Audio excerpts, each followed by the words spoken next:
Bem-vindos à mineração de dados. Na aula passada, conceitualizamos a mineração de dados como o processo automatizado da descoberta de padrões em dados. Em ambiente computacional, podemos extrair de um conjunto de dados informações úteis para previsões e estimativas de comportamentos futuros. O assunto da aula de hoje é uma das formas de obtermos informações úteis a partir de dados, que é através da tarefa de classificação. Contudo, antes disso é importante esclarecermos como funciona o processo de mineração de dados. Ao nos depararmos com uma ferramenta para mineração de dados, podemos ter a impressão de que o processo da descoberta de conhecimento é um processo trivial, da entrada de um conjunto de dados em um software que automaticamente nos entregará alguma informação importante sobre o assunto. Ocorre que não é assim que a mineração de dados funciona.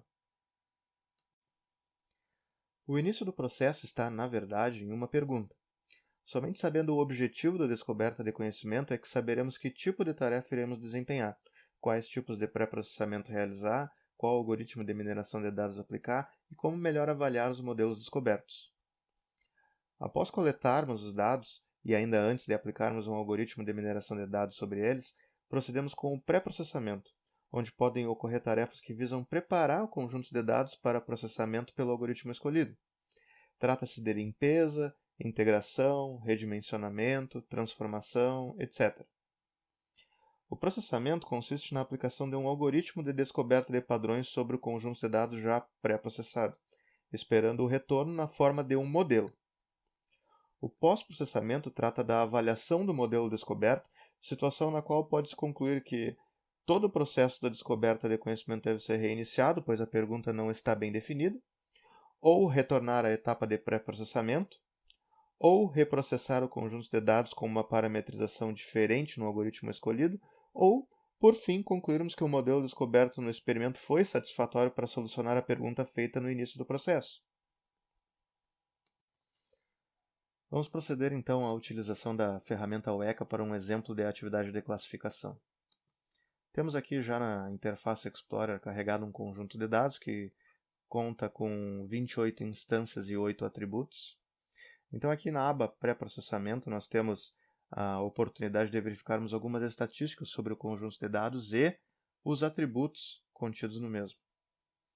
Então nós temos aqui que são 28 instâncias, 8 atributos, e selecionando os atributos individualmente no painel à esquerda, podemos verificar que no painel à direita aparecem estatísticas sobre o atributo selecionado. Então, por exemplo, nós temos aqui que acerca do sexo, temos que são 8 feminino e 19 masculino. Esse conjunto de dados especificamente trata de alunos de um curso superior da área de tecnologia da informação. Além dessas características socioeconômicas do aluno, consta também a informação de evasão até o 5º semestre do curso.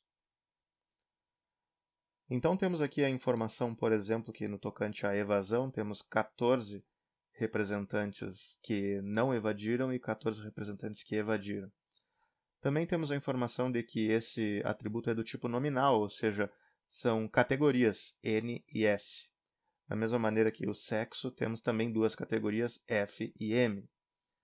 No caso da idade, trata-se de um atributo numérico, ou seja, nós temos um mínimo de 16, o máximo de 35, a média de 22,7 e o desvio padrão de 5,6.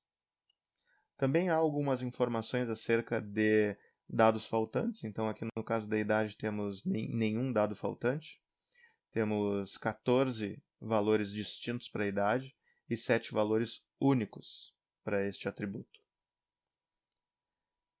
Esses atributos são do sexo, masculino ou feminino, a idade numérica de 16 a 35, a formação prévia do aluno em computação, sim ou não, trabalho do aluno quando iniciou o curso com computação, trabalho fora da área de computação ou não trabalhava no momento, a quantidade de pessoas em número com a qual o aluno residia na mesma casa, com um mínimo de 1, máximo de 7, a residência do aluno na mesma cidade do campus, sim ou não, o indicador da evasão, sim ou não, e a quantidade de ônibus que o aluno utilizava para se deslocar até o campus, se fosse o caso de utilização do transporte público.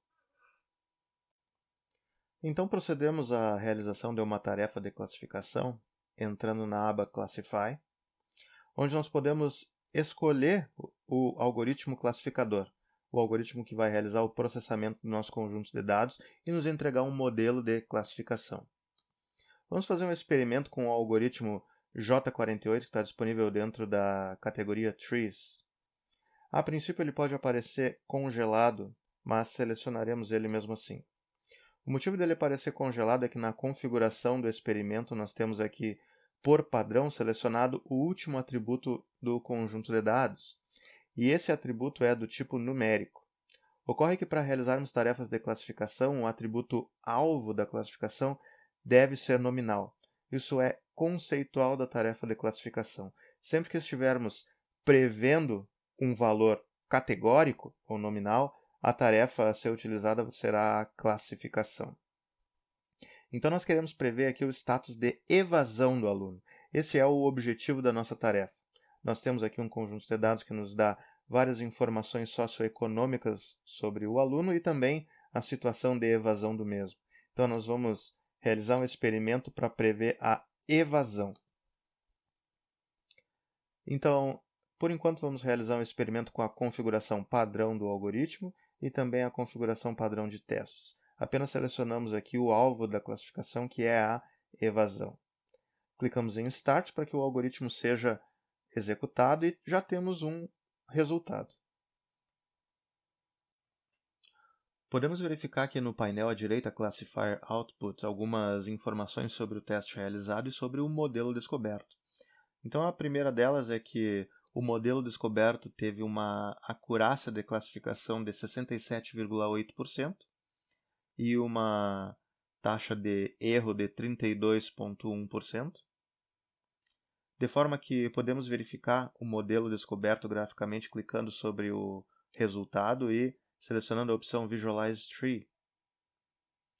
Então, esse modelo descoberto está nos dizendo que um atributo foi escolhido para realizar a classificação, que foi a situação de trabalho do aluno quando da primeira matrícula no curso.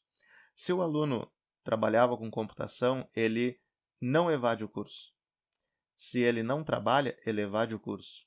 E se ele trabalha, mas fora da computação, ele também evade o curso. Então, de acordo com esse modelo, o status de trabalho seria o determinante para verificar se o aluno futuramente iria evadir o curso ou não. Ocorre que esse modelo não tem uma acurácia de 100%. Ele, de acordo com os testes realizados, ele acertou pouco menos de 70% das previsões realizadas. No caso daqueles classificados como não evasores, devido a que supostamente trabalhavam com computação quando iniciaram o curso, 14 alunos foram classificados dessa forma, e desses 14 o modelo errou 3. Daqueles classificados como evasores porque não trabalhavam, o modelo classificou 9 desta forma e errou 1. E daqueles que trabalhavam mas fora de computação, que foram classificados como evasores também, 5 alunos foram classificados dessa forma e o modelo errou em 2 oportunidades. Ocorre que esse modelo foi descoberto com um experimento raso.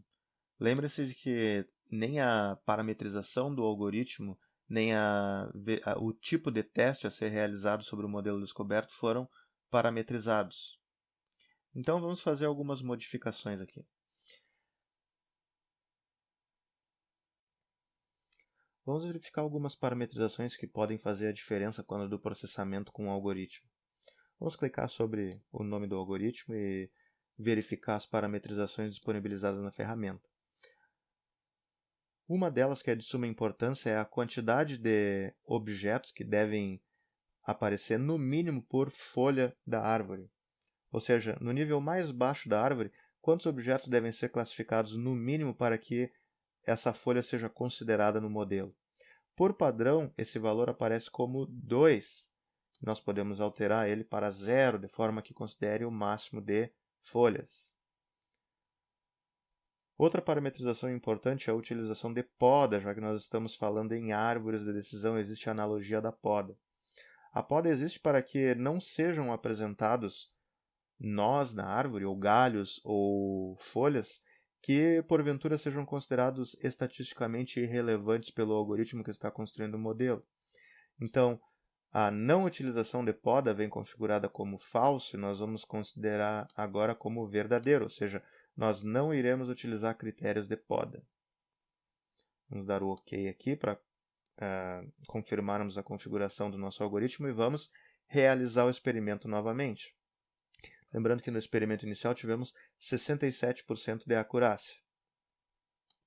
Realizando o experimento novamente, agora temos 75% de acurácia, um modelo um pouco melhor. Vamos verificar a complexidade desta nova árvore. Clicando com o botão direito sobre o resultado e selecionando a opção Visualize Tree, nós temos um modelo agora com diversos nós. Podemos clicar aqui com o botão direito e Fit to Screen para se adaptar ao tamanho da tela. Temos aqui uma complexidade bem superior em comparação com o modelo anterior. Vamos verificar aqui os dois modelos. Vejam que no experimento anterior tínhamos um modelo muito mais simples em comparação com o modelo do segundo experimento.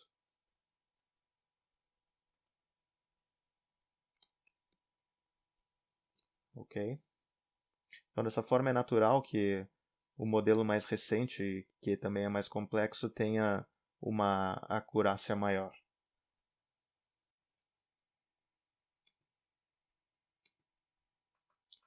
Verifiquemos então as opções de teste do modelo descoberto. Então temos aqui 4 opções: a utilização do próprio conjunto de treinamento, a utilização de um segundo conjunto de dados apenas para teste, a validação cruzada e a divisão percentual. A primeira opção para testes de um modelo de classificação é da utilização do mesmo conjunto de dados utilizado em treinamento de um algoritmo para testes do modelo descoberto. Isso significa que exatamente o mesmo conjunto de dados utilizado no treinamento vai ser utilizado para testar o modelo resultante da aplicação do algoritmo. Essa forma de testes de modelos de classificação frequentemente é preterida em função de que ela causa um fenômeno chamado de sobreajuste. Isso significa que o modelo descoberto se aplica sobremaneira ao conjunto de dados utilizado em treinamento e também em testes, e talvez não se aplique a outros conjuntos de dados diferentes daquele utilizado em treinamento. Outra forma de realizarmos testes de um modelo de classificação é utilizando um conjunto de dados diferente daquele utilizado no treinamento do algoritmo. Isso é frequentemente utilizado quando há disponibilidade de conjuntos de dados diferenciados. Muitas vezes não é o caso, mas se acontecer, torna esse método viável. Outra forma é pela validação cruzada. Nessa hipótese, um conjunto de dados é dividido em n partições, neste caso em 4 partições, e em 4 iterações, 3 dessas partições são utilizadas para treinamento e a remanescente para teste sobre o modelo descoberto. Então, temos aqui o exemplo da utilização de 3 partições para treinamento e uma partição para testes numa primeira iteração. Temos então uma outra partição utilizada para testes na segunda iteração. Na terceira iteração, uma outra partição do conjunto de dados. Na quarta iteração, uma outra partição do conjunto de dados. É, por fim, realizada uma quinta iteração em que o conjunto de dados por inteiro é utilizado em treinamento e também em testes. No final, é realizada uma média dos valores descobertos e, então, apresentado o resultado. Por último, temos a realização de testes pela divisão percentual. Nesse exemplo, com 50%, em que uma das duas partições resultantes é utilizada para treinamento do algoritmo e a segunda partição é utilizada para testes do modelo descoberto. Então vamos realizar mais um experimento, mantendo a configuração anterior do algoritmo sem critérios de poda, mas agora utilizando a opção de teste com o mesmo conjunto de dados de treinamento do algoritmo. Então executamos aqui o experimento e agora temos 96% de acurácia do modelo descoberto. Verifiquemos então o conhecimento descoberto com o modelo apresentado pelo algoritmo J48. Vamos então visualizar este modelo. Temos que a situação de trabalho do aluno quando ingressa no curso é o atributo mais relevante, pois ele aparece na raiz da árvore. Então ele é o mais relevante para determinar se futuramente, até o quinto semestre, o aluno irá evadir o curso ou não. Então, alunos que trabalham, mas não na área de computação, precisa-se ainda considerar o sexo do aluno, e para aqueles do sexo feminino é dito que eles não evadem, enquanto aqueles do sexo masculino e que trabalham fora da computação evadem o curso. Acerca de alunos que não trabalham, é necessário considerar também a quantidade de pessoas que residem na mesma casa. Se for 3 ou menos, então o aluno evade. Se for mais do que 3, então é necessário considerar ainda a idade. Se for mais do que 20, o aluno não evade. Se for 20 ou menos, o aluno evade. Para aqueles alunos que trabalham com computação, temos então uma situação um tanto mais complexa. Para aqueles do sexo feminino, é dito que eles não evadem. Contudo, para aqueles do sexo masculino, precisa-se considerar a cidade de residência. Se for diferente do campus, o aluno não evade. Se for a mesma do campus, então é necessário considerar quantos ônibus o aluno utiliza para se deslocar até o campus, quando é o caso da utilização do transporte público. Se for mais do que um, precisa-se considerar a formação prévia em computação. Se houver, o aluno não evade. Se não houver, precisa-se considerar ainda a idade do aluno. Se for maior do que 18, então o aluno evade. Se for 18 ou menos, o aluno não evade. Para aqueles alunos que trabalham com computação do sexo masculino, que residem na mesma cidade do campus e utilizam um ou menos ônibus para se deslocar até o campus, então precisa-se considerar a idade. Aqueles alunos com 18 ou menos anos de idade não evadem o curso. Para aqueles de maior idade do que 18 anos, ou seja, 19 para mais, precisa-se considerar com quantas pessoas o aluno reside na mesma casa. Se for 4 ou menos, então o aluno evade. Se for mais do que 4, então é necessário considerar novamente a idade do aluno. Se for maior do que 26, então o aluno não evade. Se for menor ou igual a 26, o aluno evade.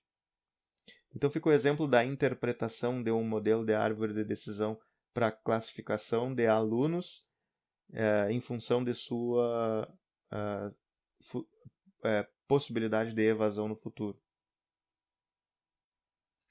Uma outra forma de avaliar o modelo descoberto é através da análise da matriz de confusão apresentada.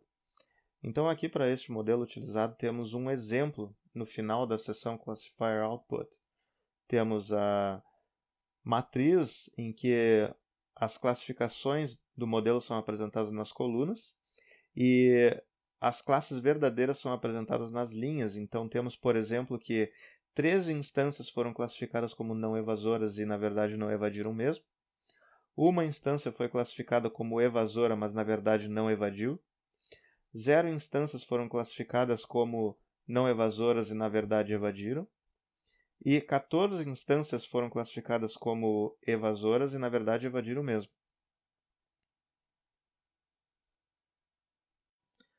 Na aula de hoje tivemos o exemplo de uma tarefa de classificação com o objetivo de prevermos a evasão de alunos de um curso superior de tecnologia da informação. Foram realizados experimentos e também comparados os modelos descobertos em cada um deles. Na próxima aula, iremos trabalhar com a previsão de valores numéricos através da regressão. Até lá!